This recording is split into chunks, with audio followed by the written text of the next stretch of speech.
Hi, this is Mark. Congratulations. You have found this amazingly awesome show. Chances are you're listening to it right now on whether it's iTunes or Stitcher Radio or some other mobile app that allows you to stream this amazingly awesome show to your ear holes. And I can't stress how awesomely amazing this show really is. But did you know that you can also catch the latest episode of this show on the Tangibound Network? That's right.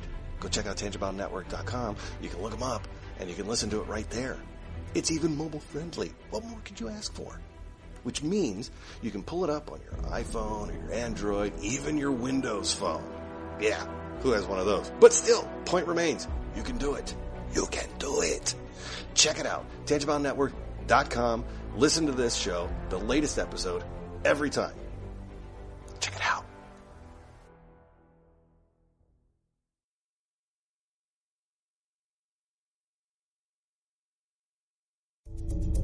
This is a Danger Entertainment podcast. DangerEntertainment.net. Danger Entertainment Podcast Network.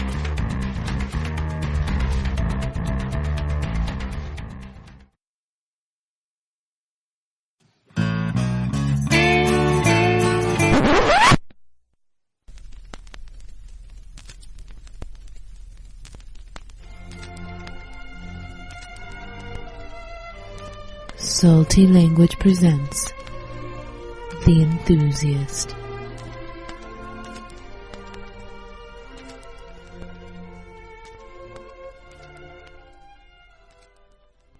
Hey everyone, welcome to a new episode of The Enthusiast. I'm Brian. This is Tony. And Man, today... it's been a while. Yeah, it has. It has. Man, it's been a while. Yeah. Finally. Like we took 2017 off. It feels like it, but we didn't. There were a couple released last year. Yeah, it's been a At while. least the though. last half. Yeah, well, the last Enthusiast of any kind that dropped was the Detroit Fall Beer Fest. Yeah. So, I mean, right. that's a good chunk of time ago. For sure. Yeah. So, our guest tonight is Kevin Gootee. He's a comedian, has a web series that got picked up by Amazon. So it's on Amazon, I forgot what they call it. Amazon Prime. Video, right? Yeah, Amazon Prime streaming or whatever the fuck. Right. It's called Comics Watching Comics. And, when we get into the interview, he explains the show a little bit and stuff. It was a fun watch. Tony and I both watched a few episodes of it and it was, Yeah, it was very entertaining. Mm-hmm. If you like stand-up comedy, you'll definitely like the show. Yeah. Yeah, for sure. Right. And if you like stand-up comedy, you'll definitely like the interview. Right. Following this little intro. Yeah, because we talk about the show, stand-up comedy. We talk about beer for a quick minute. We talk about sports, betting. Mm-hmm. Am I missing something? I feel like there's something else we talked about. I mean, there's other stuff in there too, but... Fuck Philly. Yeah, that's... if I were hashtagging this episode, that might be the hashtag. So. And he's also got a podcast, the Sports Book Box Office podcast as well. That's right. That was the other thing. All the info will be in the show notes if you want links and everything to check him out. It was a good interview. We had a lot of fun.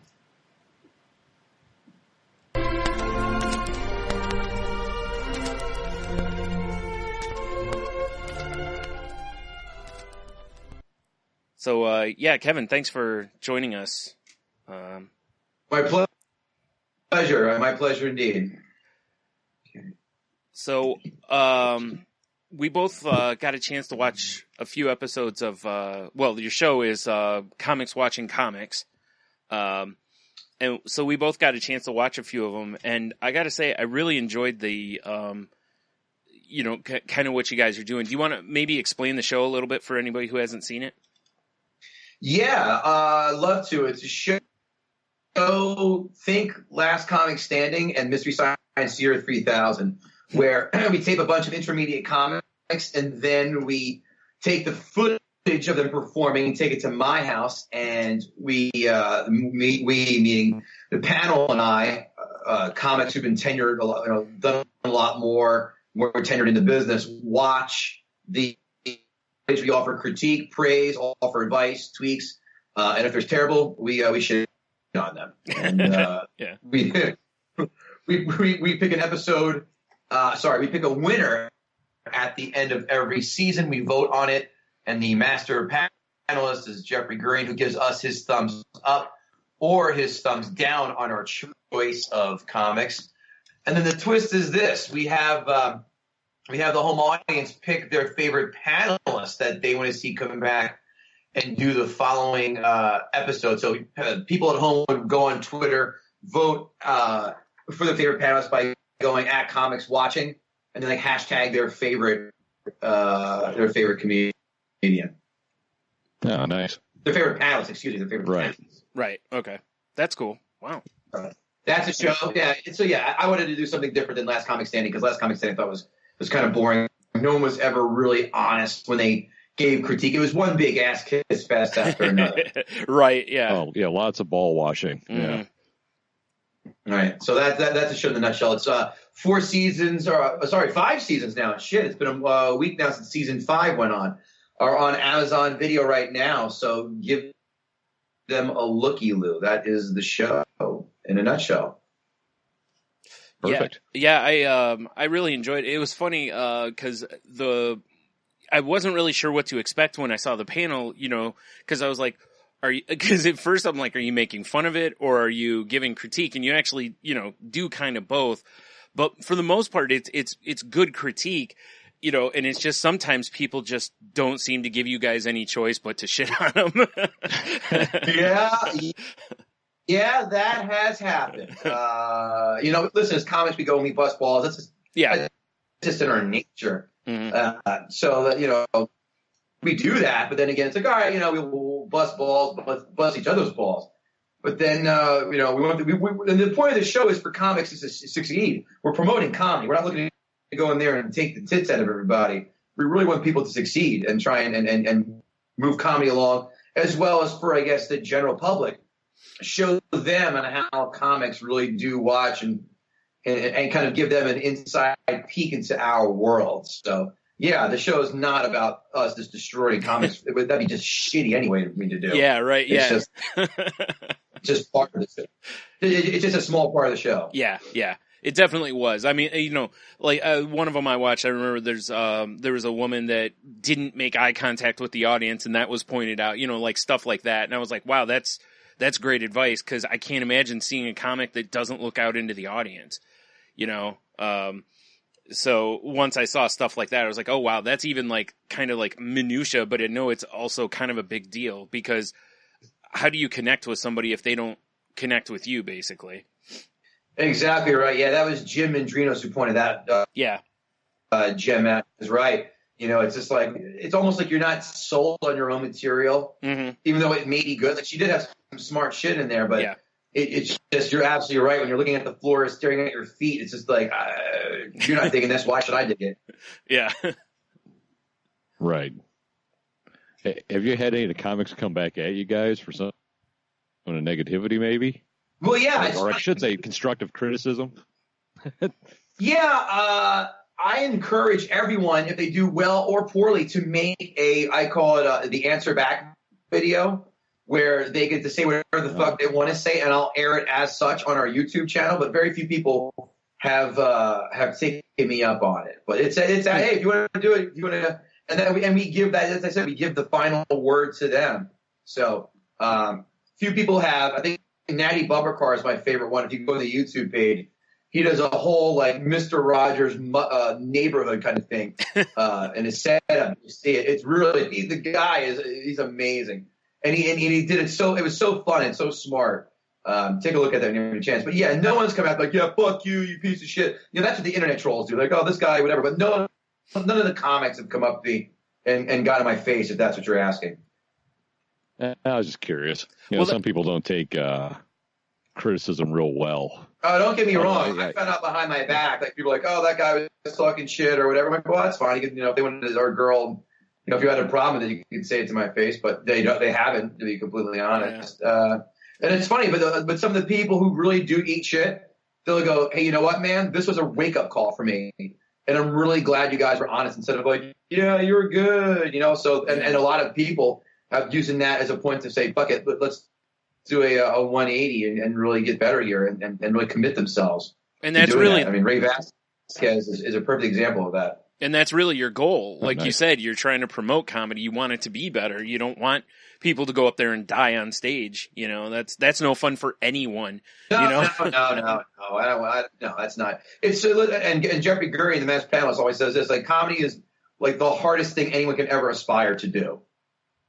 Yeah, it's funny. I got a buddy who does like UFC fighting, and he goes, "Dude, I am so impressed with you and doing comedy." And I'm like, "Dude, you get punched in the face every fucking night. Like I would scare the shit. Like no way." He's like, "Oh, it's not a big deal. Just get punched in the face, shake." I'm like, "Yeah, no, I don't think so. I'm not really, that's not my forte." He goes, "Yeah, I couldn't stand there and just do 5 minutes of jokes. I mean, I have way more respect for you than to do these fighters." I'm like, he goes, "Doesn't take much to take a punch in the face." I'm like, "Yeah, way more than I can fucking offer." So you get all the credit in the world. But yeah, so that's it's just funny how we think the world of each other in that regard of each other's different skills. Yeah, exactly. Like their chasing their dreams. That's a better one I should use. Yeah, it's I've said for a long time, like the worst feeling I ever have kind of is like when you go to a performance or something, is when you just see a comedian just bombing on stage and you're just like, oh, you just feel so bad because they're trying hard. And like you guys said to some of them, or on the show, it's like you said about the one earlier. Sometimes there's good stuff in there. It's just there's something about it just doesn't click, or whatever. And it's just you just feel like that's probably the longest amount of time in that person's life, Yeah, look, everyone bombs. I mean, I fucking bomb. It's just like all right. I mean, the funniest is like when you're at a show and it's like you're the one guy who ate shit and the crowd's filing out afterwards. And they go to the other comics in the show. They're like, "Man, great job." To another guy, "Great job, lady, you did great." And they go to me like, they'll go to you and go, "Have a good night." Like, "Hey, that's a nice shirt." That was rough. Oh man, that's happened. Yeah. It's a character builder, though, right? That's what my dad always used to say. Oh yeah, dude. It's so funny when I see other like guy comics who are like, "Yeah, it's so tough talking to chicks." I'm like, you're not afraid to bomb in a room with 50 people, but you're afraid of bombing in front of one woman. Like, what? This just does not make sense. Right? Yeah. Yeah, fair enough. Yeah, if you're a comic, you have the balls to go talk to anybody. You'll go share your deepest, darkest inner secrets with strangers. But you're afraid to go talk to a woman. I just don't. That drives me fucking nuts when I hear guys say that. Yeah, I can see where you're coming from on that. That makes a lot of sense because you're right. It's a lot of the comedians really are putting some really raw stuff up there, and in a even more vulnerable place than just going up to one woman. Because with one woman, generally it's not going to be 50. Yeah, unless it's a bachelor party, then it's just bad news all around. Yeah, that's a whole different story. Yeah. Yeah, crowd of penis hats. No one needs that. And straws and a lot of, "It's her bachelorette party. You have to buy her a shot, or you have to give her your boxers." Like, I don't do a fucking thing. All right, let's get that straight. I don't unless one of you is blowing me as we speak, then the answer is no. I don't think I've heard the boxers one before. It's true. Now that happened to me. They're like, "We want your boxers." I'm like, "I want a BJ. Let's deal." Yeah, right. Yeah. Wow. Quid pro quo, Clarice. Quid pro quo. Exactly. Love it. It works. I've never seen that episode of Shark Tank. Yeah. It would be a lot. I tell you what, I would watch a show if they had shit like that. If Mark Cuban did that to that woman with the fucking pixie haircut, I would totally watch. Right. Come here, you old bag, and just put some moves on her. She's like, "I'm out." Just yeah. stands up and flops his dong out. Yeah. Boom. Your move. Although now that'll get you ostracized. Yeah, right. Well, that's true. Right. Yeah, I guess that won't work anymore. Right. Yep. Yeah, you missed your window on that tactic is one. right out. Yeah. Yeah. Or as our grandfathers would call it, the good old days. Exactly. Yeah. Oh man, so true. So your show started as a web series, right? Yeah. Yes, sir. How did you end up on Amazon? The $1 million question. Are you ready for the $1 million answer? Yeah. I know someone at Amazon. There isn't. And it's so funny. People are like, dude, you're so inspiring. Like, you made a show from nothing. You got it on Amazon. What's the secret? I said, nepotism, inside track. That's what it was. Yeah, that's how I got it in there. It's, I have an inside track to Amazon, so it was very easy getting it through the process because all these hurdles and the path was cleared for me to get it on. So, okay. I wish I had that underdog makes good story. I don't. I have this guy knew somebody and he took advantage of it, and that's why he's here right now with the Amazon show. Now, look, I mean, this show had to be good and had to be enjoyable. I had to have talent with the show. It's not like, oh, do you want to do a show? Well, I can put you. No, I had to have a quality show. Oh, the show's good. Yeah, this is fucking a great idea. We should put it on Amazon. Boom. Yeah. Next thing you know, a few months later, it's on. So that's the story behind that. Right, because it's not what I wish, but I'm sorry. But yeah, that's the story. Yeah, you put up, like you were saying, you put up 4 years of the show before, or 4 seasons of the show, before you ended up on Amazon. So it's not, or right? Or was it? Yeah. There were 4 seasons on YouTube, and then that's why I made them all free. And and the 5th one, it's like iTunes. You have to pay like for the season or for Jesus Christ. For the season or per episode, yeah, that's okay. That's what I wanted to say. So yeah, that's how it works now. Yeah, it's been a pretty cool ride. It's definitely gotten its legitimacy behind it. It's definitely been validated in the eyes of a fair amount of comics. I would say a good amount. People, I even had people all over the world find the show. I had people in Nigeria and Jamaica go, "Hey, I love the show, man. This is really cool." In fact, one guy's trying to get some money together and get me to go to South Africa. And do comedy down there. I said, you get a budget, I'll fly there. He's like, I'll just, a few $1,000 down. I said, sounds great. Give me a plane ticket, give me a hotel. Yeah. My ass will be there. Right. I'll even have a pair of boxers for you. You get a bachelor party there, and I will bring boxers to give away by fucking droves.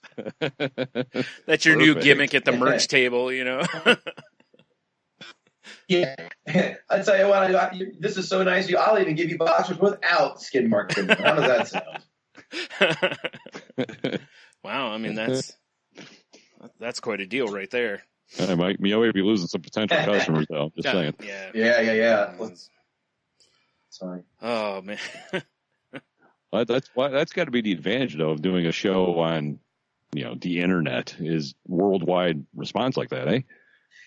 Yeah, it is, but I mean, but here's the thing: a lot of people, I mean, anyone can have a fucking show on YouTube. I think it's just a special more leap by going into Amazon, where I guess Netflixes and the Amazons and even Hulus of the world are really starting to gain steam, and maybe who knows, but phase out like cable TV and shit. So It's kind of cool having that, like I said, that validation now, for sure. I mean, like, all right, I still would be interested in putting on a cable network. So if you guys do anyone, it's cool because cable networks right now pay more money. So or channel or network. But yeah, it's just I'm just trying to get it out there to many people as possible. But this has been a great first step with Amazon. Yeah, right on. Yeah, that's a really awesome step. That's why I was curious how you got on there because, I've seen plenty of internet series and stuff, and that's kind of where that's the end of it. So so that makes a lot of sense, just jumping in because you knew somebody. Yeah, nothing wrong with that. I took full advantage of that fucker, believe me. Yeah. That's what friends are for, right? Take advantage of. Yeah. Jeez. What'd you guys think of the show? Honestly, I could take it. I like it a lot. I wasn't real because when we first set up the interview and Brian was telling me about it, I was picturing something way different until I actually pulled up the video and then I realized you're watching clips. I thought maybe you're in a club watching them live at first. you know. But I like it a lot, and I like how it's kind of like a what's the word I'm looking for? Almost like I don't know about bracket. What is the word I'm looking for? Like a tournament type situation where they move up, you know. Right. Yeah. So they make the final round if they get a thumbs up from us, right? Yeah. It's a nice little take on the stand up. God, I'm not braining right. Long day, huh? Yeah, exactly. It's been one of them days. Sure. Good old Fridays, man. Right. I really like the fact, like, I like the show overall too. I really loved how, like you were saying earlier, that you can tell you guys are giving legit, like, real feedback. You weren't just blowing smoke up somebody's ass. When they were good, you guys immediately were like, they're awesome. And when they were, when they needed work, you guys were there. And when they were just horrible, it was a good opportunity to bust balls and make people laugh also. So it's, I love it. You kind of span all of that, Yeah, I do. Yeah, and I try. Yeah, I do too. Thank you, and I appreciate the observation. Yeah, I mean, look, it's like a bell curve. Like, you're gonna have some people who are great, then you have a lot of people who are mediocre, then you have I would say the same amount of people who are fucking awful, as well as the same amount of people who are great. So it's just it's just trying to find that mix of both. I think every season I try and really have a good representation of that bell curve. So people, like, they find you and send in their, what is it, 5 minutes? I can't remember what I read. Yeah, I mean, if you have, I'll watch, I tell you 5, but I mean, I usually watch about 2 or 3 because just, it's all, I have over 200 videos, so I can only stomach so much before I want to put my head in the fucking line. Right. So, yeah, no, I mean, yeah, and actually right now the window is open, so if your listeners are out there who are comedians, you have to be in the business though at least 3 years. That is the minimum requirement, and I do that as a safeguard because let's just say you're a year and a half in and you go out there, you may not have a good solid 5 minutes and you eat shit. I don't want to just turn you off the comedy because you get torpedoed by the panel. Like, that's not fair. Right. You're too new to be exposed to that. We want you to get better. In fact, I really don't want people at 3 years and I have a lot of people at 3 years on the dot. Like, I'm ready. I'm like, you know what? I'm like, yeah, you are. But I mean, physically, but like mentally, it's better to wait than it is to rush in. Like, if you get another year on your belt from that year 3 to year 4, you're going to be infinitely better, exponentially better, not infinitely better. Yeah. So it's just trying to really, So bottom line, the submission window is open now. Go to comicswatchingcomics.com. To find out how. I mean, you can also email me at comicswatchingcomics@gmail.com. Send in your clip, and then I'll let you know. And then the taping is in New York City on March 3rd. So that's the gist on how you get in, and you have to get selected for that. Nice. We'll have all the links in our show info too for this episode. Oh. How long does it take you to film a season? So when I do a taping of the comics, that's 2 seasons worth right there. So the comics from 5 and 6, 5, like I said, had just went up. 6 is going to be up in a month or so. That is one taping, and I taped that batch back in March of last year. Then I have to get the panel assorted. I have to get everyone's availability. I think I did the first panel. Was it April? And then in June, I think was the second panel. But it's just been and again, I'm the only guy. I have an editor and I have a sound guy. And it takes so long just because this is not our full-time job. We all have real jobs, quote unquote. So right. Which fucking suck the living soul out of us all, right, boys? Jesus. Yes. So it's my delay. So it's taken almost a year to get up this new batch. It should have been less because Amazon's very particular with their broadcast standards and such. And the season 5 should have been up before Christmas, but it wasn't. But now it's up, so whatever. Onward and upward. Exactly. Right. Huh. That's. I like that you do it in your living room too. Yeah, thanks. I think it's a nice, more intimate touch as opposed to a studio where it's just generic and whatnot. It kind of, I'm sure it makes all the panelists feel real comfortable too, just kind of lounging on the couch like you're just bullshitting with friends. Exactly. What's funny, a lot of people are like, dude, stop. People are like, get off your ass, stop leaning back. People start, melding into the couch and shit. But, it's, you get that couch gets comfortable and have cocktails. It's pretty normal for that to happen. Right. I would think so. Yeah, I'm with you guys on that. Like, I really dug the, using your living room too, cause I think as a viewer too, it makes it feel a little more, it disarms it a little bit, I think, right. For me, it feels a little more comfortable or familiar, however you want to word that, so I like that idea too. Thank you. I appreciate that. Yeah. It's and the main reason why I did that was cost. It's cheaper that way. Sure. Yeah. Makes sense to me. I'm shooting this shit with my own money. So it's more cost effective to do it in my house. So there you go. Yeah. It makes sense to me. Right. Now we also noticed because, we consider ourselves beer snobs. That you're usually pulling on a bottle here and there throughout the episode. Is there anything specific you're drinking on there? Are you Are you a beer snob as well, sir? I would not say a beer snob. But I am more cultured than the average American. Like my beer of choice, my brand of choice is Samuel Adams. My favorites are Summer Ale. I love their Porch Rocker. I love their Winter Lager. I love their Cold Snap. Those are my favorites. I'm a beer snob, but I'm also not a guy who would ever order a Coors Light or Miller Lite at a bar ever. So that puts me somewhere in the middle. But yeah, I'm pretty much a Sam Adams guy and a kettle or Tito's vodka and soda. And I don't know. I'm starting to try. A few times recently where I was starting to have scotch, and a couple buddies of mine are really trying to push scotch on me. So who knows? Maybe I'll have the old man face in about 10 years. You never know. Right. Tumbler of scotch and a cigar. Yeah. Yeah. Right. Talking about the good old days. Oh, yeah. You ain't kidding. Yeah. Oh man. The birds. So you guys do the Salty Language podcast, but I have not heard any salty language yet. I'm curious to know why. We're always a little less salty, more tentative, I guess. When we're doing an interview, we're a little less salty. Yeah. A lot of times it's because we don't know going in. Like we don't know what the other person's kind of expecting, so we don't want to just have them start talking and we're just like fuck this and fuck that. Yeah. Right.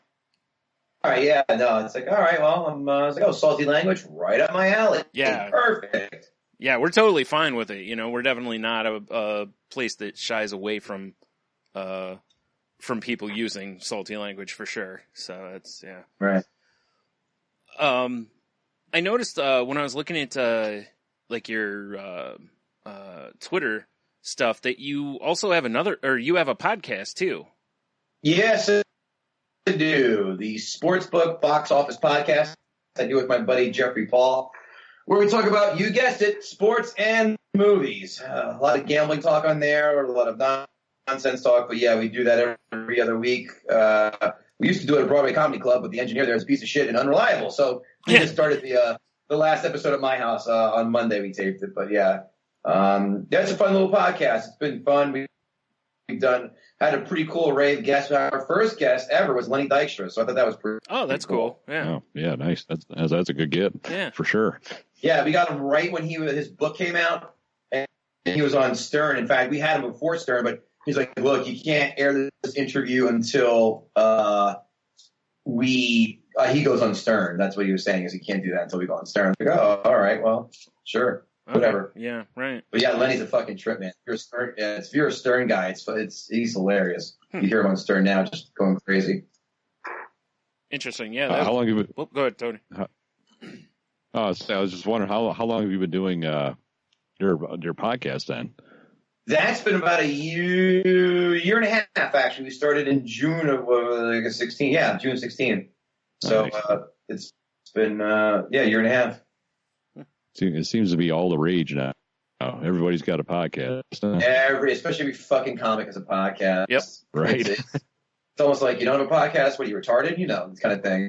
But it's every comic's got a it is kind of podcast. Kind of weird. Like, you'll hear a podcast or a comic on someone else's podcast, and they'll be like, "Oh, do you have a podcast?" And they're like, "Nah, I don't. I don't buy into that, or I don't, like that, and it's just like, wow, it's just so weird to hear that now. Almost every comic on every podcast, they're like, yeah, here's my podcast. Yeah. Right. Oh my God. You're right. It's everywhere.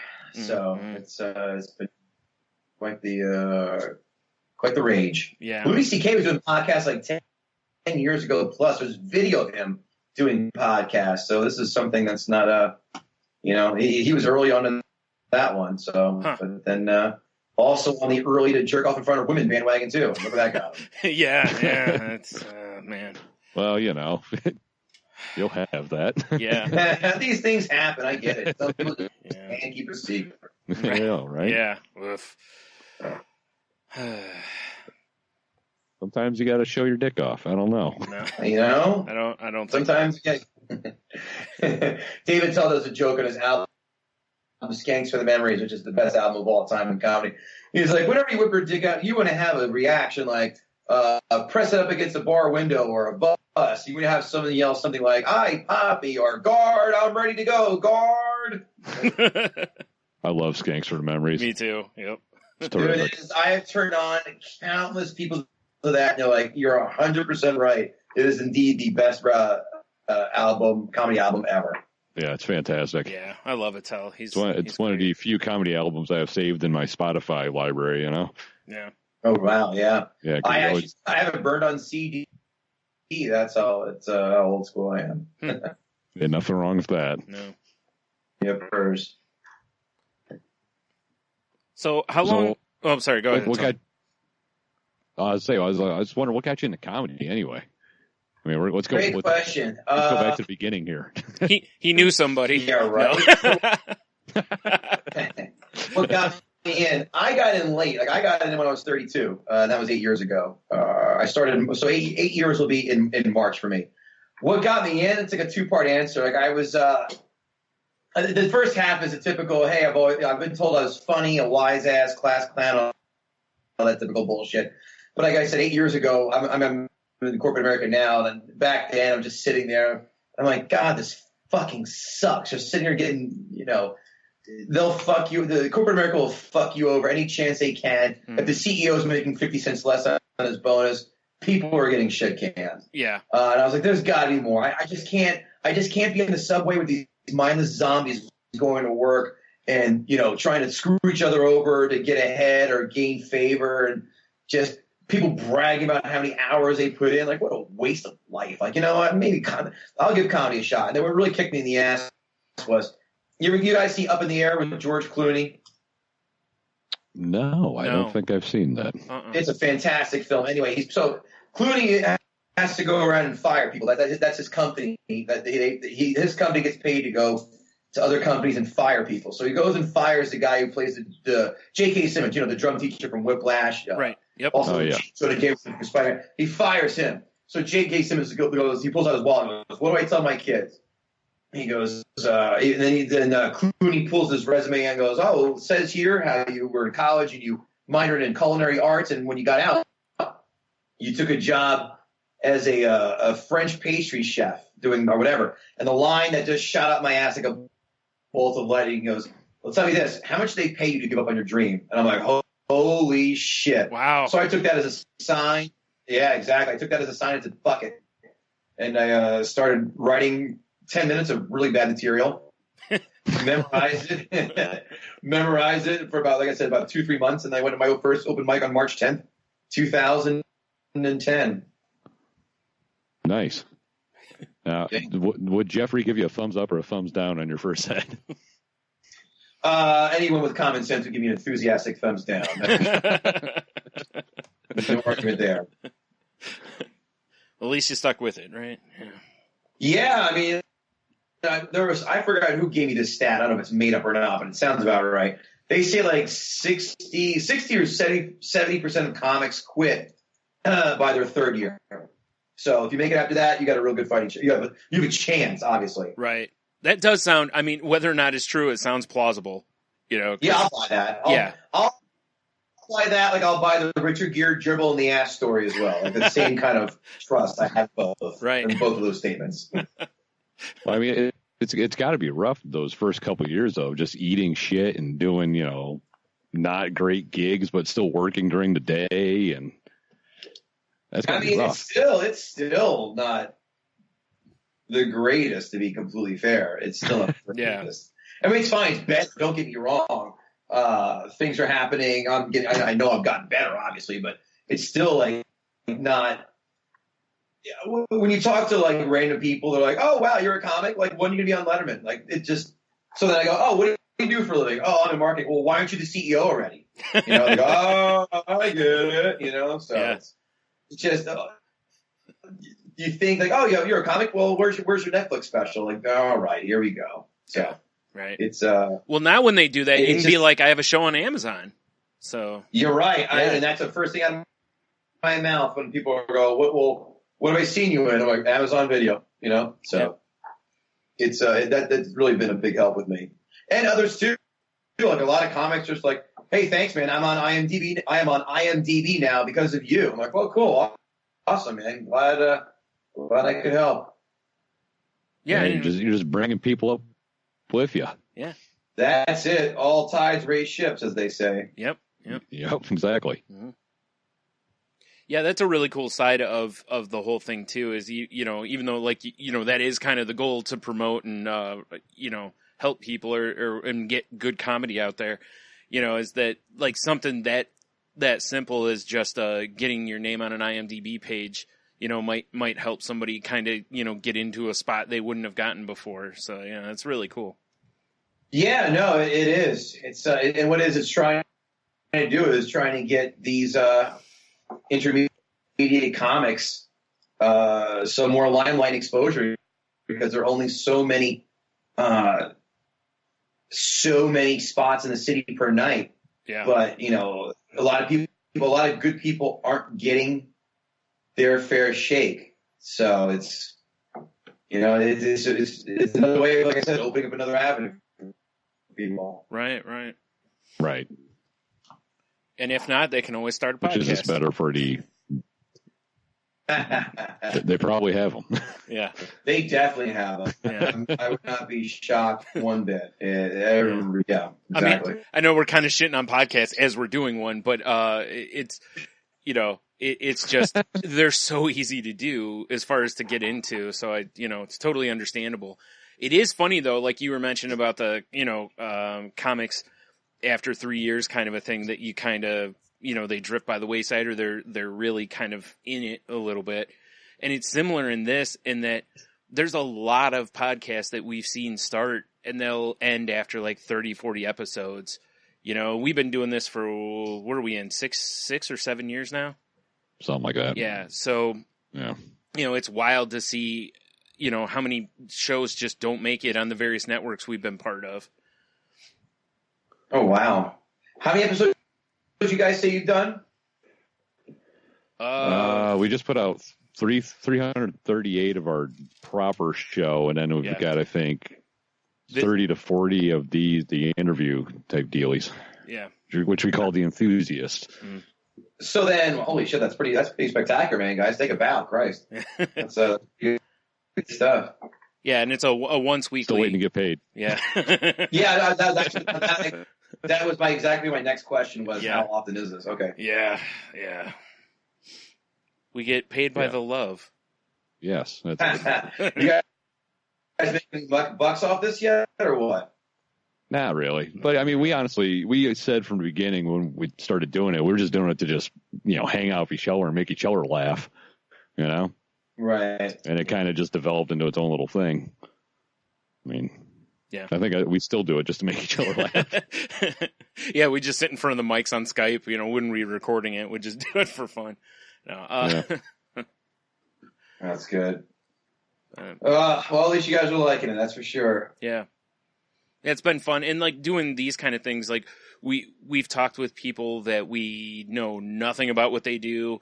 We've talked with, we've talked with comedians, musicians, we talked with beer brewers. We're just kind of whatever seems interesting to us. We're like, all right, we'll do that. Instead of really pushing any certain one thing or any sort of agenda with it. We just kind of like, oh, this will be an interesting talk, so we go with it. Yeah, I mean, the key is obviously just finding new avenues that have not been, beaten down, and the paths are weathered by the same topics. Yeah. Yeah. Which is funny because I do a whole podcast. We do podcasts on sports and films, which has been done to death. But it's what you're interested in, right? Yeah. I mean, yeah, it is, and it's just I think we do a different. How many comics we're talking about sports and films together? Right. Maybe separate both, but it's just whatever. It's fun. We like doing it. Is it going to get me the fortune and glory like it's got you boys? No. I don't know about fortune and glory. Someone's keeping something from us if we've gotten fortune and glory. I would talk to your bookie or your accountant. That's for sure. Yeah, the one living in the mansion. Yeah.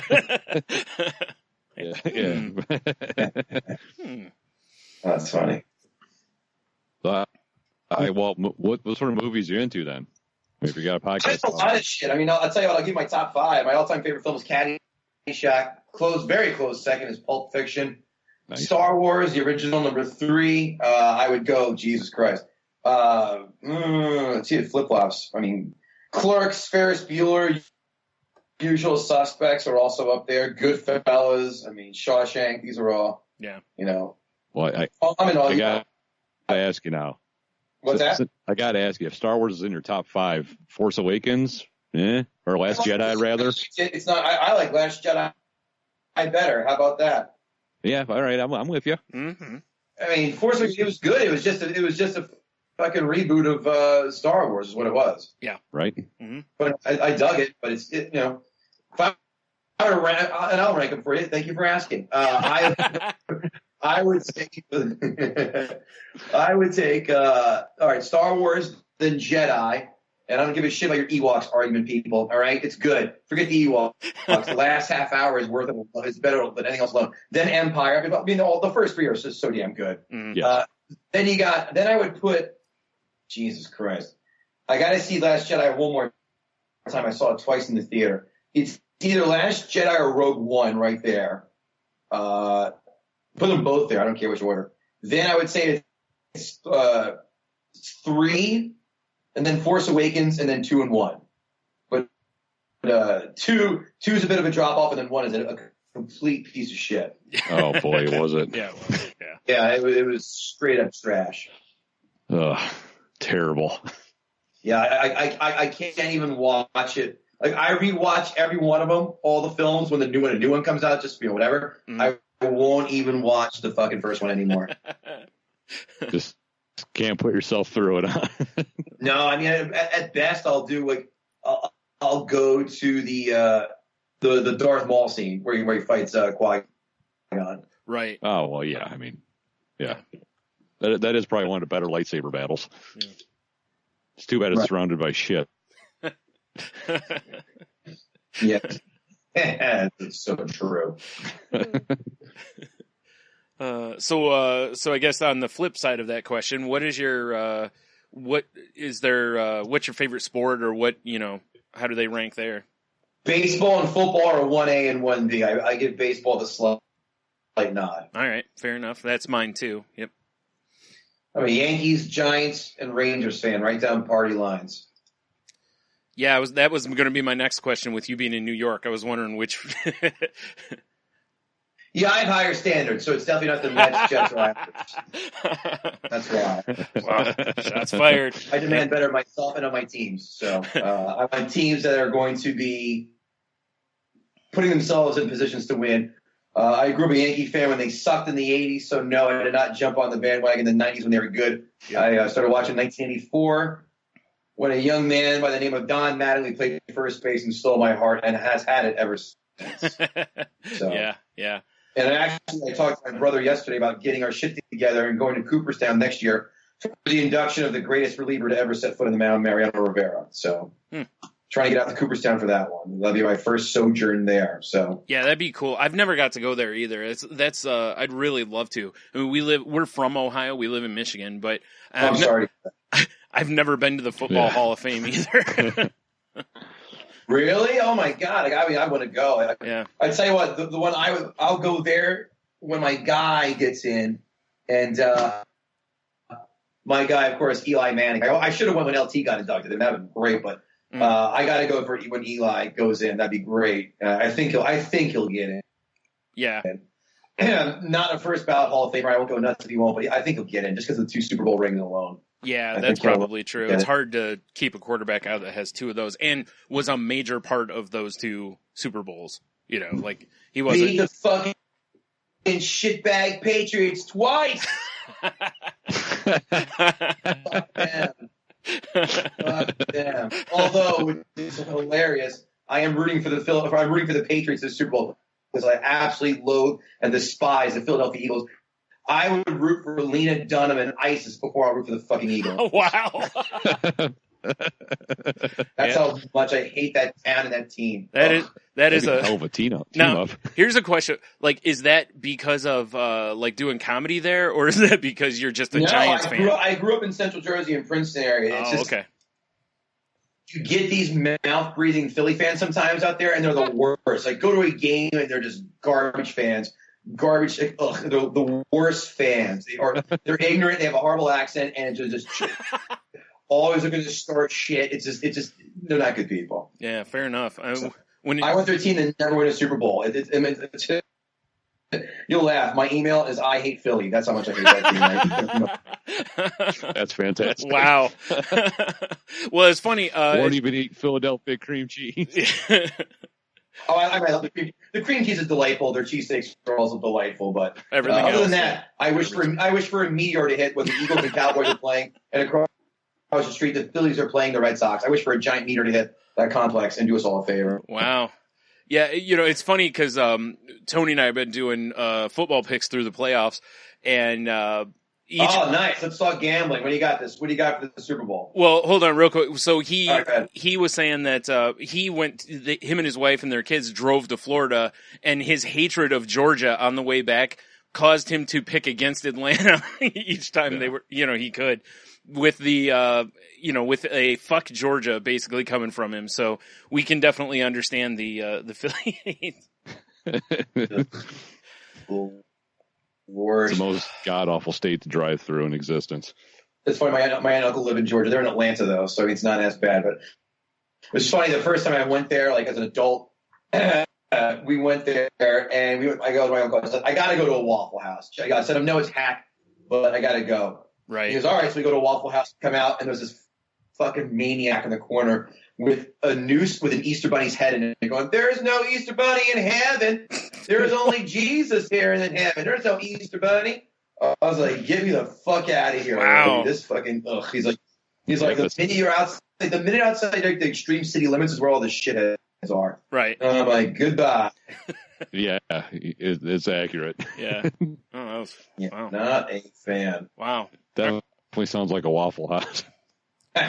You're right. Yeah. Right? Yeah. So yeah. What do you guys got for the Super Bowl? I'm thinking it depends where the line goes. I'm going to try and get the Patriots on the money line and then go first half under and then second half over for the bets. I mean, overall, I think it's Jesus. I think you would think it would be over, but I just think that the defense is playing better. The Patriots are they're not racking up the points that they used to. I think it may be, I don't know. Maybe under, but I'm going to play those safer bets, I think, instead. Yeah, that's understandable. I'm kind of with you on that. Their offense hasn't quite blown anybody apart, in a while. So, the problem though is that you give Belichick 2 weeks to prepare. Yep, that could be a problem for them. Yeah, and they're wearing those white jerseys, 3-0 in those. Yep. Tell me the ones they didn't win those jerseys in. Giant Super Bowl. Chanting that one home yet again. Well, I think we could just all agree that, fuck the Eagles, though, right? Yeah.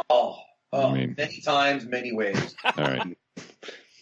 repeatedly and raw. So, wow. All right.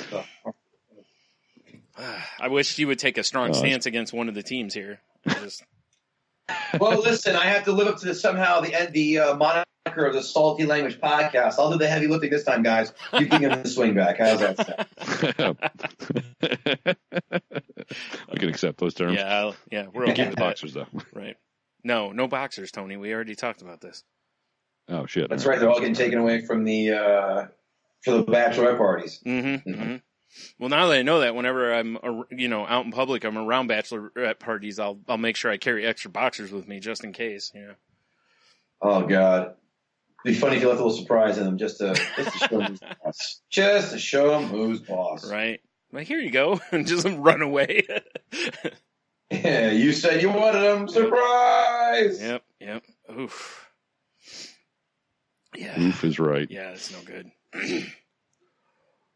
So I'm guessing you like throwing a little muddy on the games then, eh? You better believe it. I had a winning year so far, which is great. Oh, nice. Yeah, thank you. I'm about 56% on the year. I've had the last 2 weeks of the playoffs have been rough. First week I went 3-0, which is great, and then I got 3-4 the second week, and then 1-3 last week. Yeesh. So I need a winner. There are a lot of props are out there. They got to figure out what I'm going to go with as well. Oh, right. Yeah, right. The old goofy prop. Yeah. We always do a pick'em league every season. Betting Like the spread. Yeah.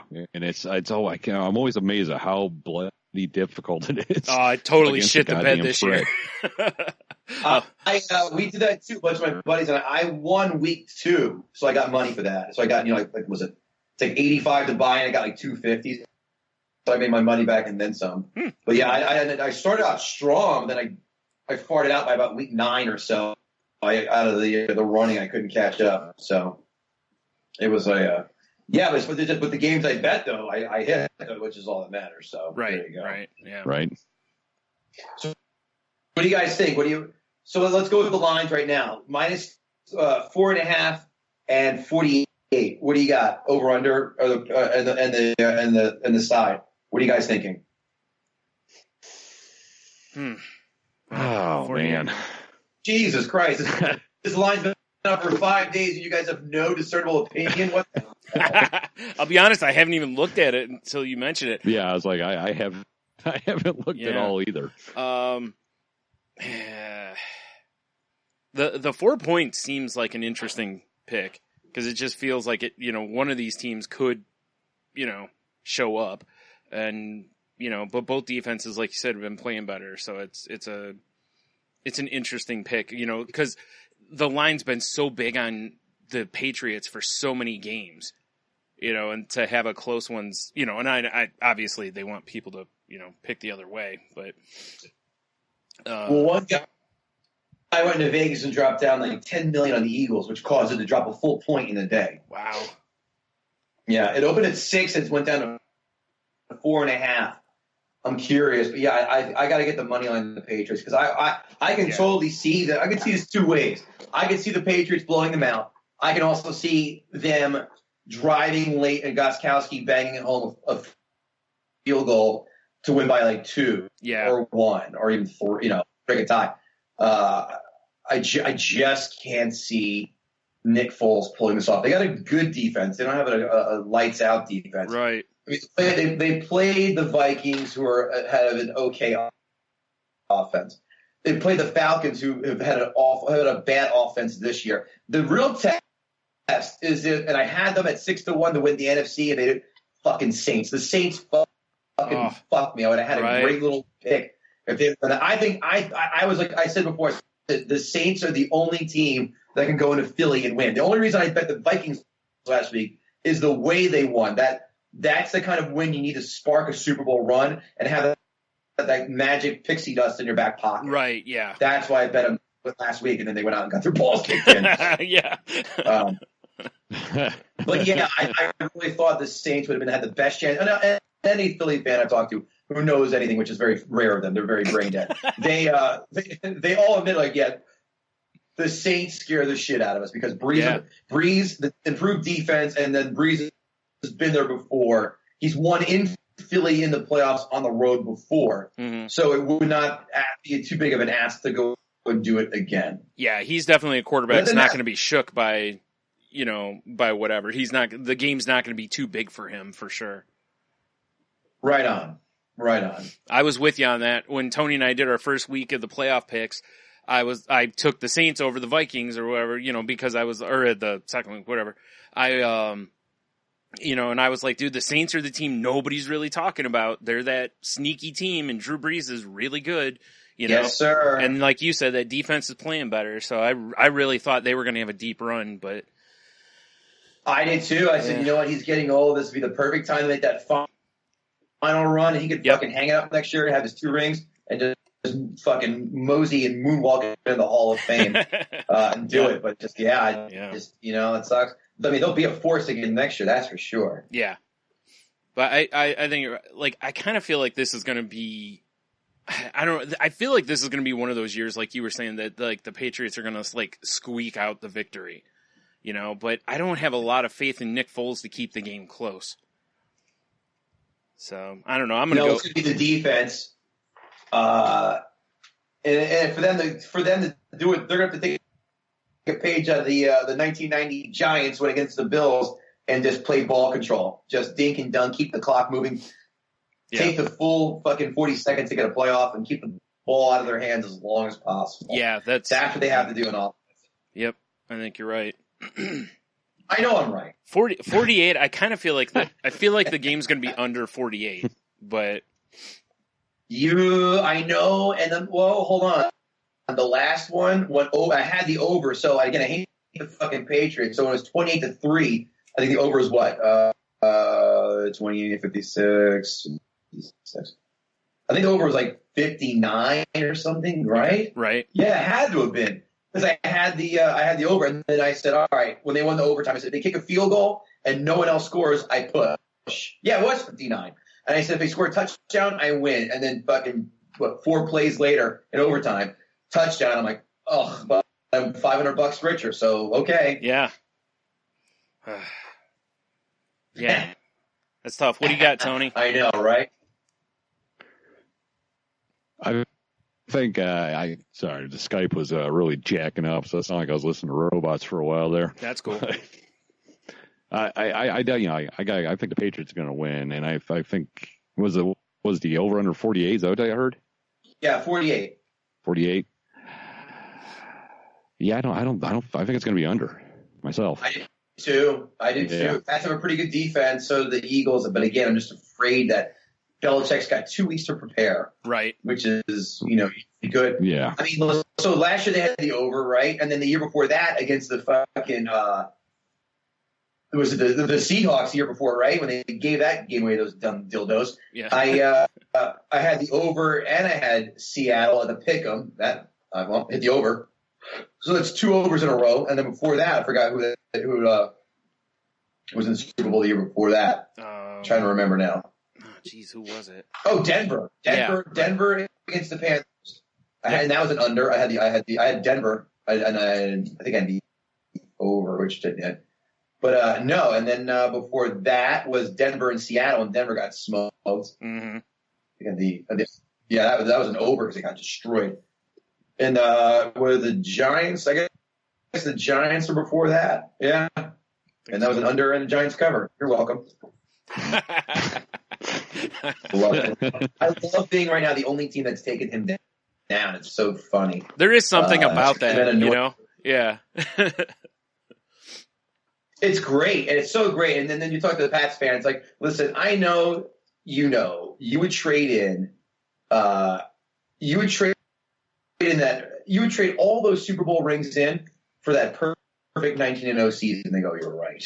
Yeah. Yeah, that's fair. I think you're right on that too.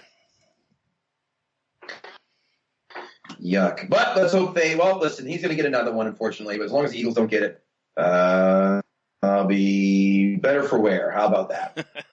That's fair. Yeah. All right, fair enough. Who are your guys' teams? We didn't hash that out. Let's not talk about mine. The Cleveland Browns sounds by that No. by that defeated tone. Well, I'm a Lions fan, so I also know what that feels like, You unfortunately. guys got close. I mean, you're getting better. Yeah. Yeah, the team's definitely on the right, on the opposite path that it was for a long time there. They're on the way, at least to being decent and a tough out, Whereas Cleveland's a whole different story. And it stinks. I was telling somebody because they were like, oh, you're a Lions fan. I'm like, well, where I grew up, we're right in between Cleveland and Detroit.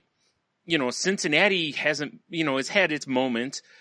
Pittsburgh's the closest thing, and I can't stand Steelers fans. So, and I'm, and a bunch of people here are Green Bay fans too, and I can't stand them. So it was a pretty easy choice for me. Yeah, I mean, I don't mind Steelers. I mean, I can see why, but they don't bother me. Like, listen, Giants fan, we only hate 3 teams: Eagles, Cowboys, Patriots. That's it. Sure. Everyone else, the Lions. And I was at the Lions game this year, week 2. There were Detroit fans there. We didn't give a shit. Like, we can, I can hear a cell phone conversation 3 sections away in a Giant game if it's anyone else but those 3 teams. Right. But when they come in, it's game over. That's when the shit happens. The hooligans and all that. Yeah, that's when the rattiness comes out. Is when those idiots come to town.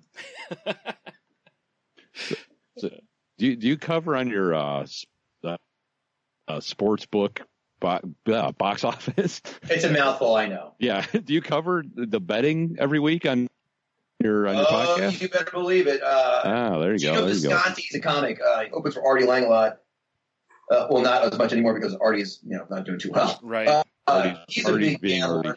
Yeah. Gino's great. Gino's an absolute riot. Gino also a panelist on season 5 of Comics Watching Comics. Yeah, Gino and I are huge gambling buddies, and in fact, I'm going to see him tomorrow night. And we do a lot of gambling talk. We play the guess the line game before the following week comes out, and I look at the early lines, and they guess the lines and see if we can get how close we are coming to handicapping that. So yeah, we're heavily involved in that aspect. Absolutely. That's a cool bit to do. Anyone wants to, so anyone who wants to get in on the betting and needs a little inside knowledge. Oh, really? Oh, really? I'm just trying to sell you some more downloads. That's all I'm trying to do. Why not? No argument here. Yeah. Right? Hey, listen, I listen to a lot of gambling. I listen to gambling podcasts. It really helps out with the picks. So listen, you listen to that podcast, listen to me, and you might get some insight information. Mm-hmm. Or we be some good times. Yeah. Right on. Right. All right. Well, we've been talking for about an hour here. So, is there anything else you want to promote or plug or any of that kind of stuff? Yeah, I'll do the rounds. ComicsWatchingComics.com. You can go buy a T-shirt there for $20.